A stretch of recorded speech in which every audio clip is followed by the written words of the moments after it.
तो हमारे सांसद जी भी नशा में रहते हैं, उन्हें पता ही नहीं है, तो इसलिए काहे झाड़ू मार रहे। एक तरफ कहेंगे सब चकाचकवा, एक तरफ झाड़ू मारेंगे, तो इनकी करनी और कथनी का अंतर देख रहे हो आप लोग। हर हर महादेव। हाँ सांसद जी, यहाँ जलवा तो सीधा स्वर्ग में जइबे बाबू। ये लोग हमारे लोगों को 2024 आ रहा है ना, तो फिर से कहेंगे हम आरक्षण देंगे। कब से आरक्षण दे रहे हैं?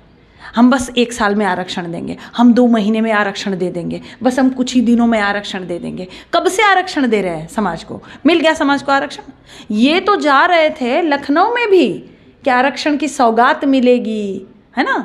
अमित शाह जी आए हुए थे, मिल गई सौगात। अमित शाह जी दे दिया आरक्षण क्या? इस समय हमारे साथ फिल्म अभिनेत्री और पूर्व मेयर प्रत्याशी काजल निषाद है। काजल निषाद जी, 24 जुलाई को निषाद महासम्मेलन होने वाला है, क्या कहना चाहेंगी आप? नमस्कार सभी दर्शक मित्रों को, प्यार भरा नमस्कार, प्रणाम। क्यों हो रहा है सम्मेलन? क्यों हो रहा है? मतलब तीतर जो है वो बहेलिया के कहने पर सब निषाद समाज को फिर से ठगने और मजाक बनाने के लिए आ रहा है क्या? क्यों हो रहा है मुझे बताइए। 2024 का चुनाव आ रहा है, इसीलिए ये महाकुंभ निषादों का, ये 24 तारीख को जो महामना सब कर रहे हैं, इसीलिए कर रहे हैं। इतने साल क्या किया इन्होंने समाज के लिए मुझे बताएं। या इतने सालों से 9 साल हो गए भारतीय जनता पार्टी की सरकार को। भारतीय जनता पार्टी की सरकार सत्ता में है और हमारे कुछ तीतर भी वहाँ जाकर मलाई काट रहे हैं, ठीक है। तो उन्होंने ऐसा क्या कर दिया समाज के लिए मुझे बताएं। किस लिए सम्मेलन कर रहे हैं?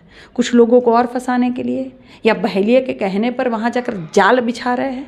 क्या हो रहा है बताइए मुझे जी। और बीजेपी सरकार में संजय निषाद मंत्री भी हैं, अभी जयप्रकाश निषाद भी राज्यसभा सांसद रहे हैं, लेकिन अपने ही सरकार में आरक्षण की मांग कैसा लगता है, उसके बारे में क्या बोलेंगी? वही तो मैं कह रही हूँ कि बहेलिया के कहने पर ही ये जाल बिछाया जा रहा है। आरक्षण मिलना नहीं है। जब सारे विभाग ही प्राइवेट हाथों में दिए जा रहे हैं तो आरक्षण का हम करेंगे क्या? कैसे हम आरक्षण का लाभ? तो क्या लगता है कौन है ये तीतर? कौन है ये तीतर? समाज समझ रहा है, समाज अच्छे से समझ रहा है कि ये तीतर कौन है। तीतर अपने तो अच्छे से मलाई काट रहे हैं, उनको जो है बड़े अच्छी जगह पे रखा गया है, भोजन भरी थाली वो चाट रहे हैं, अपने परिवार को अच्छे से खिला रहे हैं। अपने जब खुद पद पे रहते हैं तब ये समाज को पूछते भी नहीं हैं और पहचानते भी नहीं हैं, ठीक ना। और फिर 2024 आ रहा है ना, तो फिर से कहेंगे हम आरक्षण देंगे। कब से आरक्षण दे रहे हैं? हम बस 1 साल में आरक्षण देंगे, हम 2 महीने में आरक्षण दे देंगे, बस हम कुछ ही दिनों में आरक्षण दे देंगे। कब से आरक्षण दे रहे हैं समाज को? मिल गया समाज को आरक्षण। ये तो जा रहे थे लखनऊ में भी कि आरक्षण की सौगात मिलेगी, है ना। अमित शाह जी आए हुए थे, मिल गई सौगात। अमित शाह जी दे दिया आरक्षण क्या समाज को? तो नहीं मिलेगा आरक्षण भैया, मिलना ही नहीं है। क्योंकि कितनी बार आरक्षण मिलेगा? निषाद समाज को कितनी बार आरक्षण मिलेगा?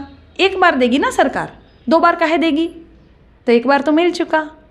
ये अभी पूर्व राज्य 1 बार मिल चुका, घर भर को मिल चुका है। तो घर भर को जब आरक्षण मिल चुका है तो समाज को काहे देगा? बहेलिया समाज को आरक्षण काहे देगा?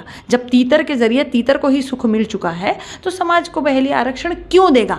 तो निषाद समाज को मैं हाथ जोड़ के कहती हूँ कि अब समझ जाइए, अब समझ जाइए। आपको जागरूक होने की आवश्यकता नहीं है, आप जागरूक हो चुके हैं। अब समझने की ज़रूरत है। अब ये जो महाकुंभ कुछ तीतर लगा रहे हैं या 24 तारीख का कुछ सम्मेलन कर रहे हैं, अब समझ जाइए। अब आपको बेवकूफ़ बनने की कोई आवश्यकता नहीं है। ये पूरे राज्यसभा सांसद जयप्रकाश निषाद का एक बयान आया कि कोई निषाद पार्टी तो है ही नहीं है। अब वो दोनों जानबूझ के आपस में जो है वो झगड़ा इसलिए करना चाहते हैं कि भाई एक जो है वो उनको बहेलिया बहुत ज़्यादा मानता है, तो हम सिर्फ समाज की बात करेंगे। है दोनों वही है, एक सिक्के के दोनों पहलू है, ठीक ना। तो ये समाज को बरगलाने की कोशिश में ऐसा कह रहे हैं। बाकी उनकी बातों का ना समाज कोई सीरियसली ले रहा है, ना समाज गंभीरतापूर्वक उनको सुन रहा है। प्रधानमंत्री का गोरखपुर में आगमन होने वाला है और आज सांसद रवि किशन सड़कों पे झाड़ू लगाते हुए नजर आए, इसके बारे में क्या कहेंगे आप? लगाएंगे, झाड़ू लगाएंगे जब सब चकाचक बा। हर हर महादेव। हाँ सांसद जी, यहाँ जलवा तो सीधा स्वर्ग में जइबे बाबू।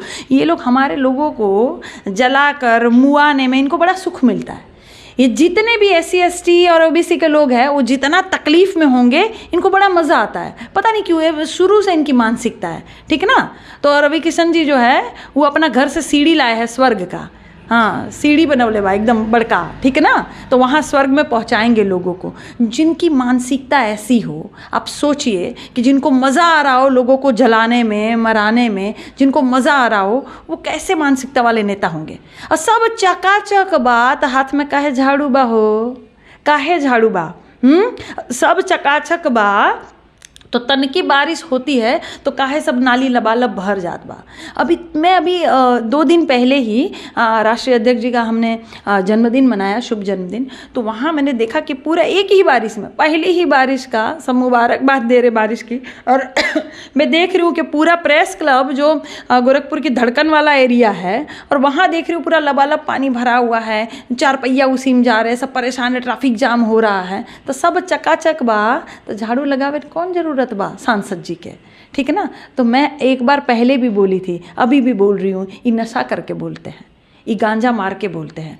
नहीं तो जिनको महंगाई नहीं दिखाई दे रही है, बेरोजगारी नहीं दिखाई दे रही है, जी आपको कैसे पता कि वो नशा करते हैं? सुनिए ना, मैं बता रही हूँ ना, जिनको महंगाई नहीं दिखाई दे रही है, जिनको बेरोजगारी नहीं दिखाई दे रही है, जो गाड़ियाँ खुली घूम रही है और सड़कों पर कचरे की गाड़ियाँ, उनको ढका नहीं जा रहा है, प्रदूषण फैलाते जा रही है, जो नालियाँ लबालब भरी पड़ी है, कूड़ा कचरा यहाँ वहाँ है, जानवर यहाँ वहाँ घूम रहे हैं, जिनको इतना सारा चौड़ीकरण के नाम पर दुकानें और घर तोड़े जाते हैं लोगों के, वहाँ इनको मुआवजा नहीं दिया जाता है। उसके बाद भी जो कहता है कि सब चकाचक बा, बेटा वो जो है ना नशा करके ही बोलेगा, वो नशा करके ही आदमी बोलेगा। देखो नशेड़ी जो होते हैं रास्ते में, ठीक ना, उनको बोलेंगे ए ठीक बा, सब ठीक बा, सब मस्त बा, बोलते हैं ना। हाँ काहे कि वो नशा में रहता है, उसको मालूम ही नहीं है कि दुनिया में क्या हो रहा है। तो हमारे सांसद जी भी नशा में रहते हैं, उन्हें पता ही नहीं है, तो इसलिए काहे झाड़ू मार रहे। एक तरफ कहेंगे सब चकाचक बा, एक तरफ झाड़ू मारेंगे, तो इनकी करनी और कथनी का अंतर देख रहे हो आप लोग। ये सब दोगले लोग हैं। हाँ ये बोलेंगे कुछ और करेंगे कुछ और, इसलिए मैं कहती हूँ कि नशे में रहते हैं। काजल जी 2024 का लोकसभा चुनाव आ गया है, तो क्या लगता इस बार आपको क्या दायित्व मिलने वाला है? मुझे जो भी दायित्व मिलेगा मैं इसको बखूबी ईमानदारी के साथ निभाऊंगी। और जिस तरह से मैंने कहा है कि कोई भी कैंडिडेट यहाँ उतारे, शीर्ष नेतृत्व का जो भी आदेश होगा सर्वोपरि होगा। कोई भी यहाँ कैंडिडेट उतरेगा, कोई भी प्रत्याशी बनकर आएगा, काजल निषाद जैसे अपने चुनाव में चलती है बिल्कुल वैसे ही चलेगी। आप एक निषादों की नेत्री मानी जाती है, तो क्या लगता है कि निषाद समाज इस बार आपके आने से कुछ डाइवर्ट होंगे? अरे बिल्कुल, निषाद समाज का पूरा प्यार, सहयोग, आशीर्वाद मेरे साथ है। मेरे भाई, हमने महापौर के चुनाव में साबित किया है। क्यों महामना कहाँ भी घूमे हैं, जितना भी बोले हैं, उनके बरगलाने से निषाद समाज उस तरफ बिल्कुल नहीं गया। निषाद समाज तो क्या, अन्य समाज ने भी भरपूर प्यार, सहयोग, आशीर्वाद दिया। भर भर के जो है निषाद समाज ने मुझे वोट किया है, तो वो उनका आशीर्वाद है, उनका बड़प्पन है, वो हमेशा ही मेरे साथ थे, रहेंगे, आगे भी चल के रहेंगे।